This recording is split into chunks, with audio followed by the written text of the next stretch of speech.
Bienvenue ici, là, où les échanges nous facilitent la résilience, où le dialogue et l'empathie nous enrichissent. Pour toi, pour moi, pour elle, pour lui, j'en fais le pari. Et tant pis, si ça me prend toute une vie. Oui, tant pis, ça me prend toute une Bonjour vie. Valérie. Bonjour Marilyn. Alors aujourd'hui, nous allons parler dans cette vidéo des amours. Alors Valérie, est-ce que tu peux nous donner ta définition? Tenter de nous trouver une définition, parce qu'on sait bien que c'est pas simple de trouver une définition des amours. Des amours déjà, tu dis. Ah oui, oui, des amours. Ok. Alors écoute, je vais déjà commencer par tenter de donner une définition de l'amour et après les amours, on détaillera. Donc, l'amour, ça peut être bien avec, ça peut être attentif, ça peut être vouloir faire grandir l'autre, ça peut être aussi c'est peut-être ça le plus difficile dans l'amour. C'est le courage que ça réclame. Parce que dans l'amour, si j'ai la volonté de faire grandir l'autre, ou soi-même, puisqu'il y a aussi l'amour de soi, alors ça va me demander du courage, peut-être des risques. Je tiens à dire que quelquefois, l'amour se cache là où l'on n'a pas l'air. C'est-à-dire qu'on peut s'engueuler avec quelqu'un par amour. C'est l'indifférence qui est terrifiante.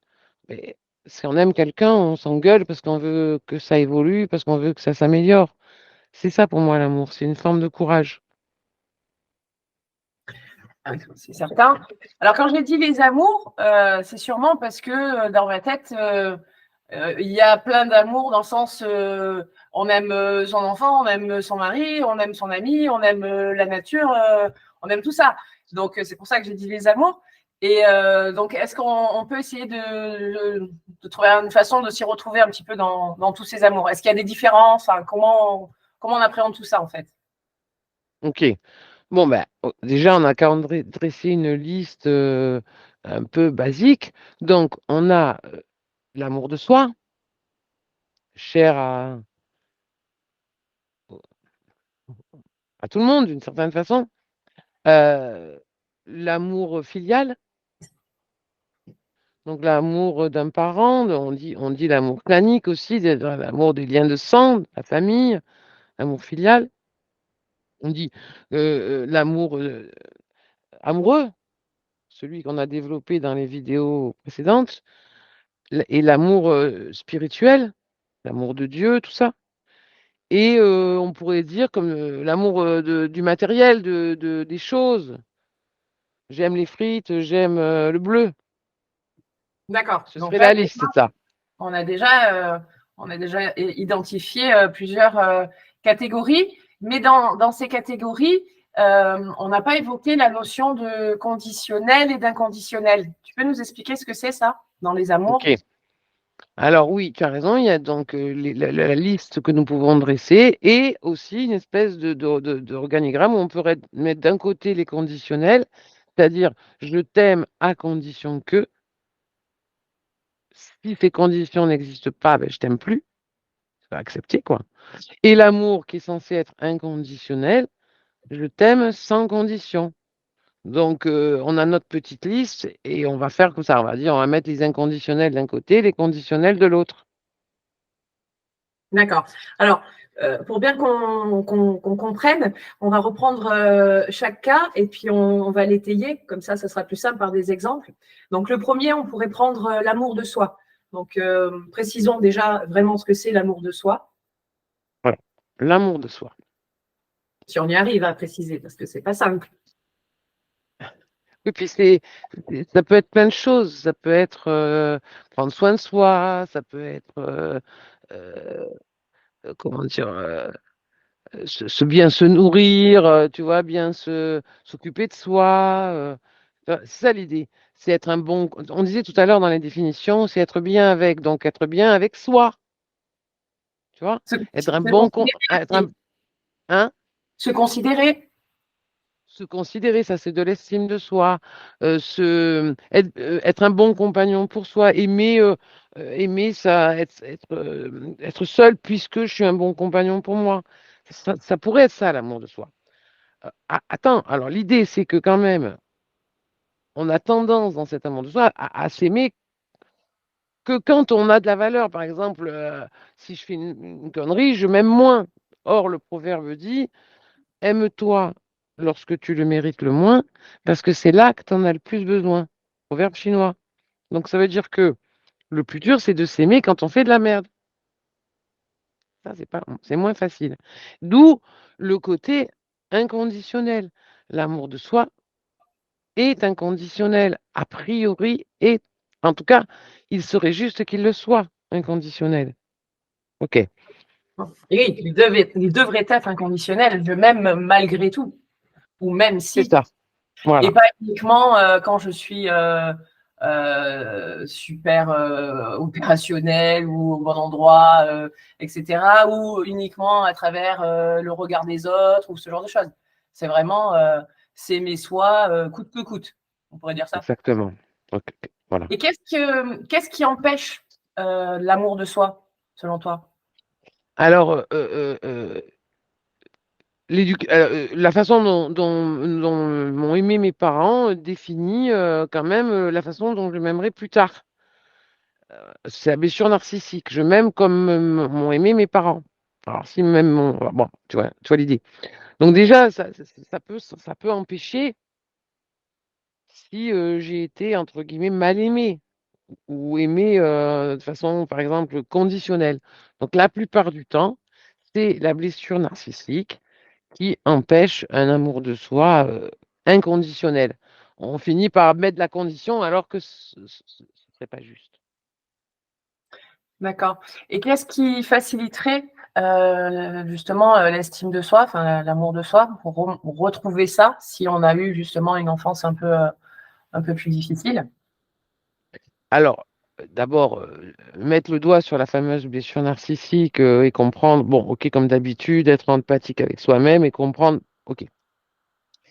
Et surtout, quelque chose qui me semble vraiment important et qui me tient beaucoup à cœur, c'est que pour s'aimer soi, pour se sentir digne d'amour. Ok? Donc ça veut dire que pour me sentir digne d'amour, ce qui est important, c'est que je suis en accord avec mes valeurs, avec mes idées, avec mes actes. Si je suis en accord avec mes valeurs, mes idées, mes actes, alors je suis digne d'amour. Et donc, de facto, les gens vont s'en apercevoir que je suis digne d'amour. Donc, ils vont m'aimer. Tu sais, c'est cette idée de dire charité bien ordonnée commence par soi-même. Ça voulait dire quoi? Ça ne veut pas dire garde la part de pizza pour toi. Ça voulait dire si, enfin, ça veut dire si je me sens digne d'amour parce que je suis en accord avec mes idées, nan, nan, alors les autres m'aimeront. Donc le travail juste serait de justement travailler sur arriver à nettoyer un peu tout ça, alors par plein de techniques, hein, que ce soit la psychothérapie ou toute autre technique, mais vraiment dans l'idée d'arriver à l'authenticité, à être aligné, à pas se peindre en vert, comme on l'a dit plusieurs fois, à être soi, quoi. À partir du moment où tu es toi, tu es digne de t'aimer toi-même. C'est ça? Tu es toi, mais ça veut dire tu peux aussi désirer être autre chose. Il y a une phrase aussi que j'adore, c'est l'important, c'est dans une chanson de Fauve qui dit l'important c'est pas ce que tu es, mais ce que tu as choisi d'être. Alors ça c'est pour moi ça veut tout dire. L'important c'est pas ce que tu es, c'est ce que tu as choisi d'être.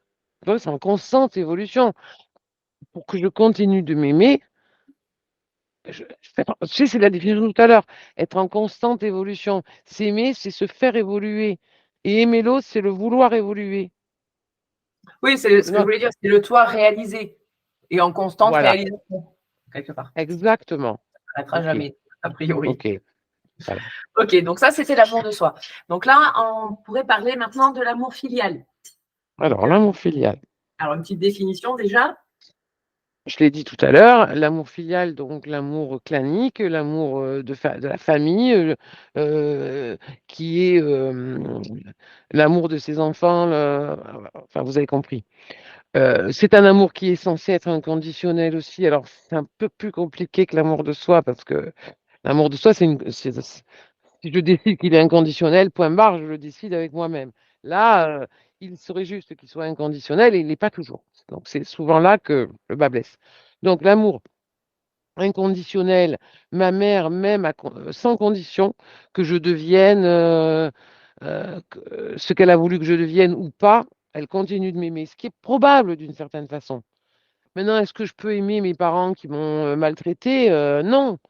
Est-ce que je peux aimer un frère ou une sœur qui me casse les pieds? Peut-être pas. Et pour autant, on a tendance à dire qu'il est inconditionnel. Parce que, parce que clanique, tu vois, parce que le sang, parce que c'est un peu vrai quelque part. Donc voilà, il est inconditionnel. Donc, ça voudrait dire que l'amour filial, parce que tu vois, moi j'aurais tendance à le mettre du parent vers l'enfant, mais de ce que tu dis, c'est valable dans l'autre sens aussi. Oui. Les enfants ont aussi un amour inconditionnel envers leurs parents, leurs frères, leurs sœurs, jusqu'aux cousins, cousines. Enfin, c'est vraiment tous les liens ou Bah, après, c'est- ça s'éloigne un peu, hein, tu vois ce que je veux dire. N'empêche qu'on sait, tu dis les enfants vers leurs parents. Ben, tu sais bien que dans l'enfance maltraitée, les enfants, ils défendent leurs parents jusqu'au bout. C'est après qu'ils réalisent. Mais jusqu'au bout, ils défendent leurs parents parce que c'est une sorte de sécurité aussi. Donc, c'est pour ça qu'il est a priori inconditionnel. Maintenant, c'est vrai qu'il y a des choses qui l'empêchent, cet amour inconditionnel filial. Qu'est-ce qui empêche donc l'amour inconditionnel entre les parents, le clan, la famille, tout ça? Eh bien, ce qui l'en empêche, parce que je le redis, c'est inconditionnel a priori. Qu'est-ce qui l'en empêche?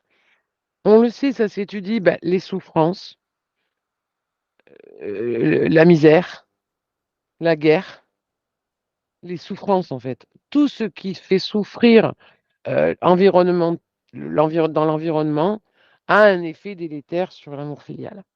C'est-à-dire que si je suis au pays des bisounours, ce qui est improbable, hein, je sais bien, alors l'amour filial se met à être totalement inconditionnel. Et les souffrances, on le sait, c'est comme ça. Alors, parce que les souffrances génèrent de la violence, les violences génèrent de l'inconscience, hein, et donc, du coup, une impossibilité à créer un amour inconditionnel. C'est la faute à personne, enfin, si, c'est la faute à l'environnement, à la société qui va mal. Donc, c'est vrai qu'en entendant ça, j'aurais tendance à te poser la question, qu'est-ce qui pourrait faciliter ça? Mais si l'environnement est impactant à ce point-là, on n'a pas toujours d'action sur un environnement, comme tu dis, si on vit la guerre, on est impuissant face à ça. Donc, en gros, il faudrait, autant que faire se peut, essayer de maintenir un climat d'amour ou de sécurité, de sérénité et de maintenir ces liens comme ça, inconditionnels. Ok. Exactement, Marilyn. Donc, à la question auquel tu as déjà répondu, qu'est-ce qui le faciliterait? Je répète ce que tu as dit. Oui, essayer de maintenir une espèce de sécurité affective dans le clan, dans le noyau familial, afin qu'il ne souffre pas trop de l'environnement délétère. Donc, bêtement, on dirait, qu'est-ce que c'est qui le facilite? Ben, la paix, la sécurité affective, la richesse, non pas dans ce cas-là d'indécent, mais quelque chose de correct. Ok. Très bien. Alors après, il y a l'amour amoureux. Donc, on l'a évoqué plusieurs fois dans nos vidéos. On donne une petite définition rapide pour les personnes qui n'auraient pas encore regardé nos vidéos sur le couple. Tu nous en parles un peu? Alors, l'amour amoureux qu'on pourrait aussi, dans lequel on pourrait mettre aussi l'amour amical. L'amour amical, c'est de l'amour amoureux sans sexe, la vérité. Je crois. Enfin, c'est un peu bateau de dire comme ça, hein, on se comprend. C'est-à-dire que c'est un amour qui est plutôt,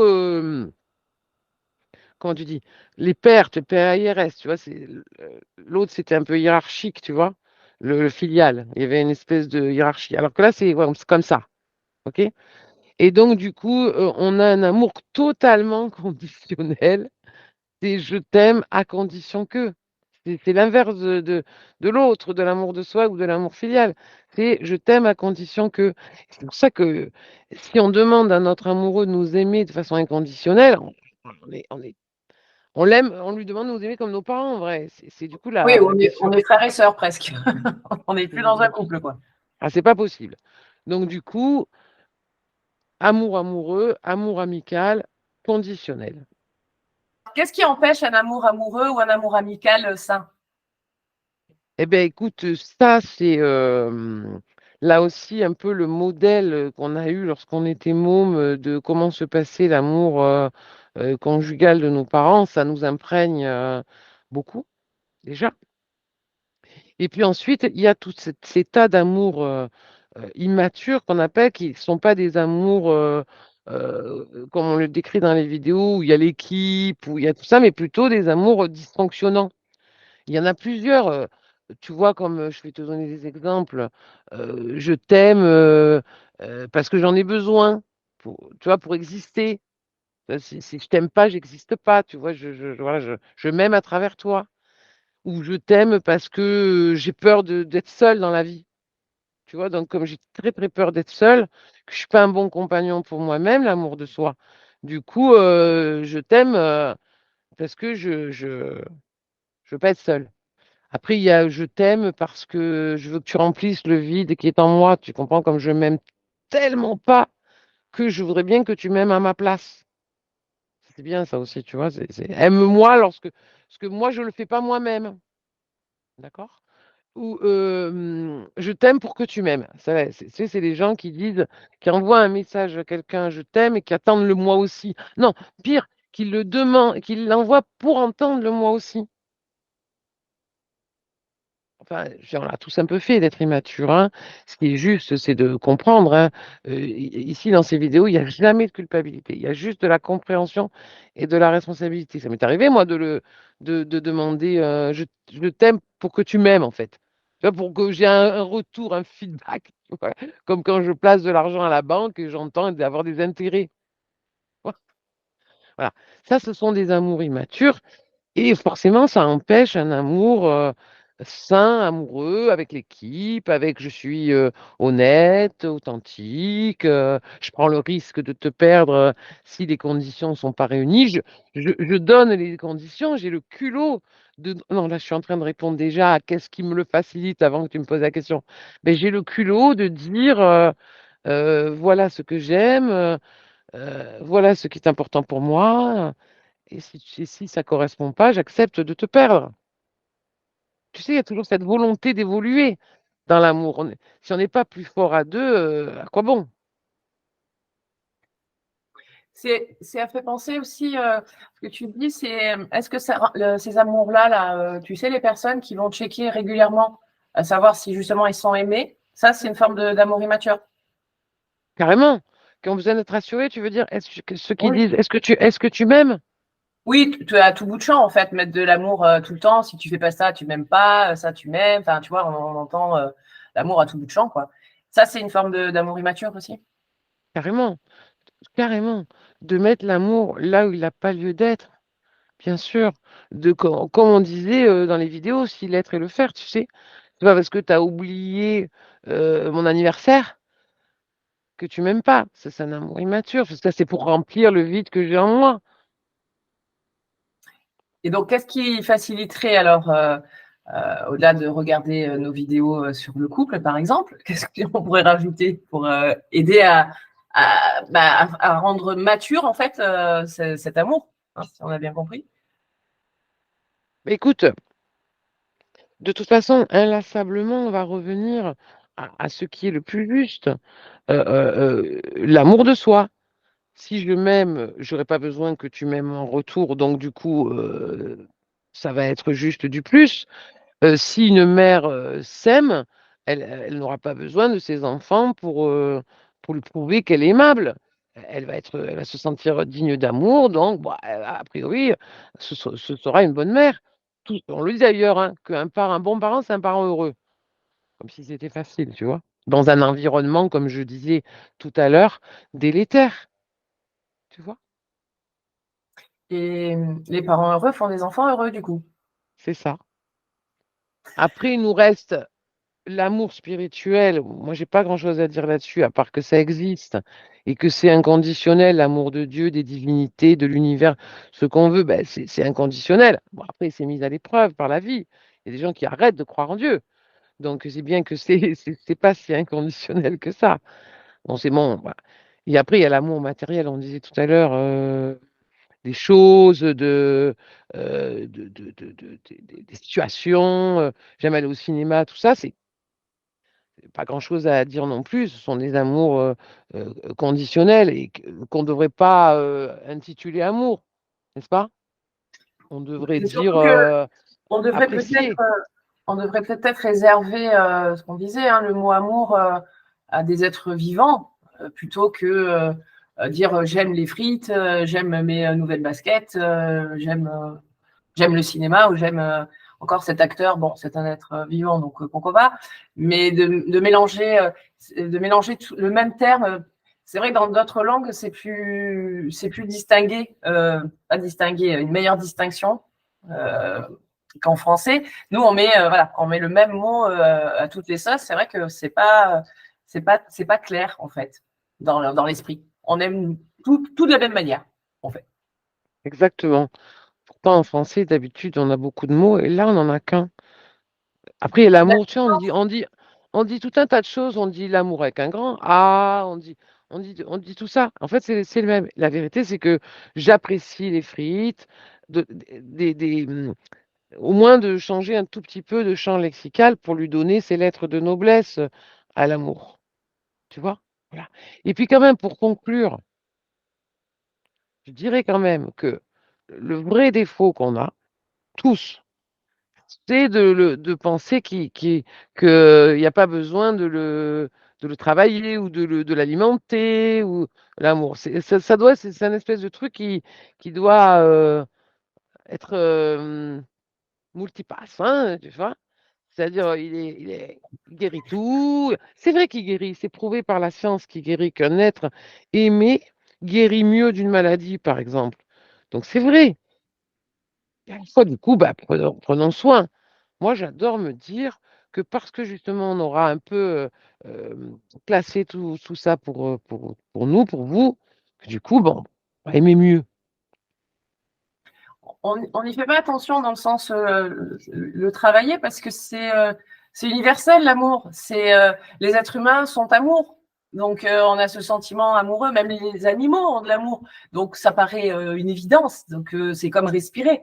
Aimer, c'est respirer. Donc pourquoi on va travailler quelque chose qui se fait de manière spontanée et de manière indéfectible? Donc il n'y a pas besoin de bosser l'amour, a priori. Et c'est pas le cas en vrai. Bon. L'idée, c'est ça. Alors, du coup, je me dis, on pourrait prendre des exemples et puis donner un peu des conseils sur des cas, tu vois, qui se produisent. Alors, quel conseil tu pourrais donner à un homme qui souhaiterait inconsciemment être aimé par sa compagne comme une maman pourrait l'aimer? Ok. Donc, je lui donnerai le conseil déjà euh, de s'apercevoir que l'amour filial, c'est inconditionnel et l'amour amoureux, c'est conditionnel déjà. Donc, ça commence mal parce on peut pas demander un amour inconditionnel à un partenaire de vie. Déjà, d'en prendre conscience, je lui conseillerais. Et puis peut-être d'aller voir dans l'amour de sa mère, qu'est-ce qu'il y a eu qui a provoqué une espèce d'immaturité, justement. Tu vois, c'est vraiment là le travail de mener l'enquête. D'accord. Alors, un autre exemple, une mère qui ne vivrait que pour l'amour de ses enfants. Eh bien, à elle, je lui conseillerais de vraiment de bosser sur l'amour de soi. Parce qu'encore une fois, comme je disais tout à l'heure, une mère heureuse, oui, une femme heureuse, une mère heureuse, c'est des enfants heureux. Donc, si elle s'occupe d'elle, elle sera une bonne mère. Donc, je lui conseillerais ça, vraiment, de bosser sur l'amour de soi. D'ailleurs, pour celui de tout à l'heure, là, de l'exemple de tout à l'heure, peut-être que si je suis bloquée dans l'amour de ma mère, c'est que je m'aime pas moi-même. C'est que je me suis aimée trop à travers elle. Tu vois ce que je veux dire? Si ma mère, elle m'aime plus que moi-même, je m'aime, ben, je reste accrochée à elle, enfin à son amour, Comme un peu une nourriture? comme un peu une nourriture. Moi, je crois que l'amour parental, lorsque l'enfant devient grand, c'est un amour qui doit se transformer en amour amical, donc peut-être même conditionnel du coup, pour continuer à bien aimer ses enfants devenus grands. Ce qui est juste, c'est de les aimer ensuite comme des amis ou qui nous aiment comme des amis. Tu vois? Une femme qui aimerait donc son compagnon ou son amoureux comme ses enfants, dans ce sens-là. Mais là, je vais lui conseiller qu'elle crée ce qu'elle redoute. Enfin, non, je sais pas un conseil, ça. Je vais lui faire remarquer qu'elle crée ce qu'elle redoute. C'est-à-dire, c'est insupportable d'avoir un partenaire qui se conduit comme un enfant. Donc, du coup, si elle-même le traite comme un enfant, c'est-à-dire qu'elle lui dit pas ce qu'elle veut lui dire, qu'elle n'est pas authentique, je lui dirais, mais sois affirmé, sois authentique. C'est le meilleur moyen de le faire grandir. Très bien. Bon, ben les amis, on a essayé de vous éclairer un petit peu sur les catégories d'amour et donc la distinction conditionnelle et inconditionnelle. On vous invite à peut-être faire un peu le point sur vous, sur votre famille, votre couple, et puis vous partager en commentaire, comme ça on peut échanger ensemble. Voilà, Valérie, est-ce que tu veux rajouter quelque chose? Non. Juste un au revoir alors, c'est ça? Et à bientôt. Au revoir, Marilyn. Et à bientôt alors. À bientôt. Bienvenue ici, là, où les échanges nous facilitent la résilience, où le dialogue et l'empathie nous enrichissent. Pour toi, pour moi, pour elle, pour lui, j'en fais le pari. Et tant pis, si ça me prend toute une vie. Oui, tant pis, si ça me prend toute une vie.